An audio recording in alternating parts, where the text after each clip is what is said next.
दोस्तों नमस्कार, महेश सिंह का अभिवादन स्वीकार करिए। दोस्तों, उत्तर प्रदेश के मुख्यमंत्री आज वाराणसी एवं चित्रकूट के दौरे पर रहे।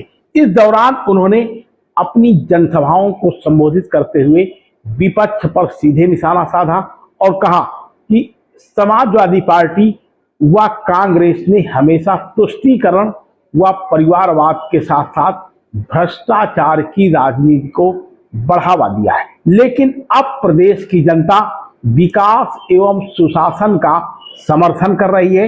उन्होंने कहा कि ये विपक्ष के छलावे से अब जनता भली भांत परिचित हो चुकी है। खबर को विस्तार से जानने से पहले चैनल को सब्सक्राइब एवं लाइक कर लें, साथ में कमेंट करना ना भूलें। उत्तर प्रदेश के मुख्यमंत्री योगी आदित्यनाथ ने आज अपने दौरे वाराणसी, मिर्जापुर व चित्रकूट के दौरे के दौरान विपक्ष पर जमकर निशाना साधा। उन्होंने समाजवादी पार्टी और कांग्रेस पर तुष्टीकरण, परिवारवाद और भ्रष्टाचार की राजनीति करने का आरोप लगाया। मुख्यमंत्री ने कहा कि प्रदेश की जनता अब विकास और सुशासन की राजनीति को अपना समर्थन दे रही है। उन्होंने कहा कि सरकार की प्राथमिकता कानून व्यवस्था, गरीब कल्याण और प्रदेश के समग्र विकास पर है। अपने संबोधन में मुख्यमंत्री योगी आदित्यनाथ ने कहा कि पहले उत्तर प्रदेश अपराध, दंगों और माफियाओं के लिए जाना जाता था, लेकिन आज प्रदेश निवेश, सुरक्षा और विकास का मॉडल बन रहा है।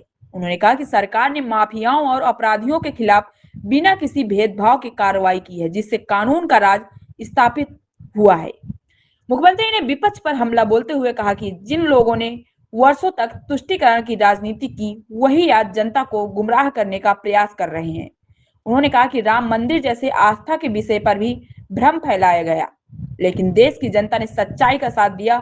उन्होंने कहा कि सरकार सभी वर्गों के विकास के लिए समान रूप से काम कर रही है और किसी के साथ भेदभाव नहीं किया जा रहा। योगी आदित्यनाथ ने कहा कि डबल इंजन सरकार की नीतियों से उत्तर प्रदेश में रिकॉर्ड निवेश आ रहा है, युवाओं को रोजगार मिल रहा है और किसानों के हित में लगातार फैसले लिए जा रहे हैं। महिलाओं की सुरक्षा और गरीबों के कल्याण के लिए भी सरकार कई योजनाएं चला रही है, जिसका लाभ सीधे पात्र लोगों तक पहुंच रहा है। मुख्यमंत्री ने कार्यकर्ताओं से सरकार की उपलब्धियों को जन जन तक पहुंचाने का आह्वान किया। उन्होंने कहा कि आगामी समय में भी विकास की रफ्तार और तेज होगी तथा उत्तर प्रदेश देश की अग्रणी अर्थव्यवस्था बनने की दिशा में आगे बढ़ता रहेगा।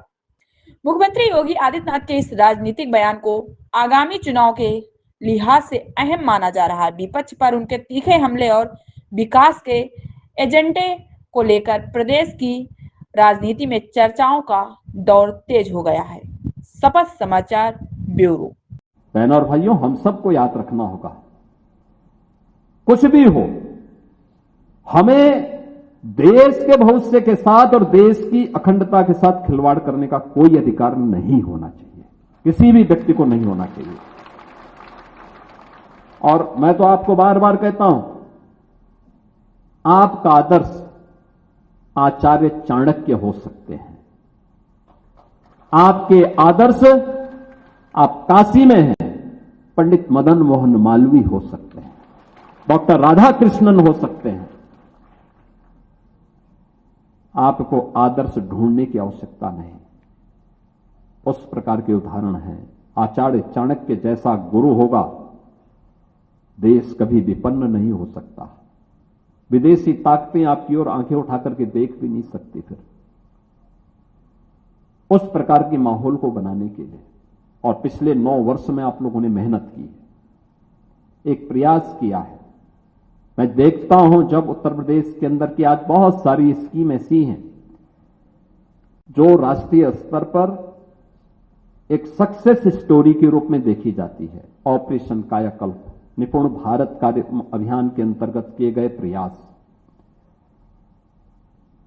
प्रोजेक्ट अलंकार माध्यमिक शिक्षा का, आप सोचो ना, वे कोई हम परिवार को भी देखते हैं, कोई व्यक्ति है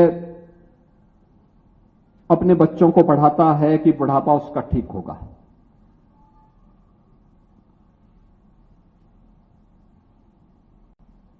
जिन स्कूलों में आपने अध्ययन किया है, उन स्कूलों में अगर कोई सुविधा नहीं हो पाई है तो हमारा दायित्व बनता कि हम भी कुछ कंट्रीब्यूशन करें, कृतज्ञता ज्ञापित करना यही है। वो हमारे लिए किसी मंदिर से कम नहीं है।